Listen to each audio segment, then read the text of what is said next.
Budget friendly ആയിട്ടുള്ള travel ഡെസ്റ്റിനേഷനുകളിൽ ഒന്ന് നമ്മുടെ അയൽരാജ്യമായിട്ടുള്ള ശ്രീലങ്കയാണ്.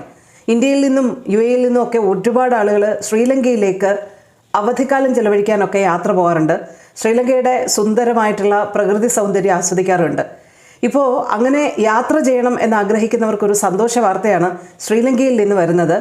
അതായത് സൗജന്യ വിസിറ്റ് വിസ ഈ രാജ്യങ്ങളിലുള്ളവർക്ക് പ്രഖ്യാപിച്ചിരിക്കുകയാണ് ശ്രീലങ്കൻ ക്യാബിനറ്റ്. ഒരു പൈലറ്റ് പ്രോഗ്രാമായിട്ടാണ് 6 മാസത്തേക്ക് ഇത്തരത്തിലുള്ളൊരു പാക്കേജ് കൊണ്ടുവരുന്നത്.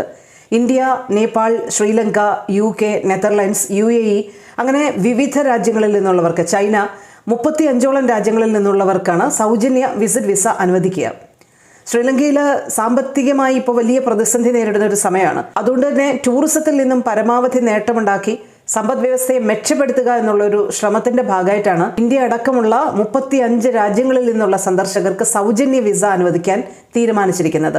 ഒക്ടോബർ 1 മുതലാണ് ഈ പൈലറ്റ് പ്രോഗ്രാം ആരംഭിക്കുന്നത്. 6 മാസത്തേക്കുള്ള ഒരു പൈലറ്റ് പ്രോഗ്രാമാണ്. അപ്പോൾ ഒരുപാട് സന്ദർശകർ ശ്രീലങ്കയിലേക്ക് എത്തും. അത് ശ്രീലങ്കൻ സമ്പദ് വ്യവസ്ഥയെ ശക്തിപ്പെടുത്തുമെന്നുള്ള പ്രതീക്ഷയിലാണ് ഇന്ത്യ അടക്കം UAE അടക്കം 35ഓളം രാജ്യങ്ങളിൽ നിന്നുള്ളവർക്ക് സൗജന്യ വിസിറ്റ് വിസ അനുവദിച്ച് 30 ദിവസത്തെ വിസിറ്റ് വിസയാണ് അനുവദിച്ചുകൊണ്ട് ശ്രീലങ്കൻ ക്യാബിനറ്റിൽ നിന്നും ഉത്തരവായിരിക്കുന്നത്.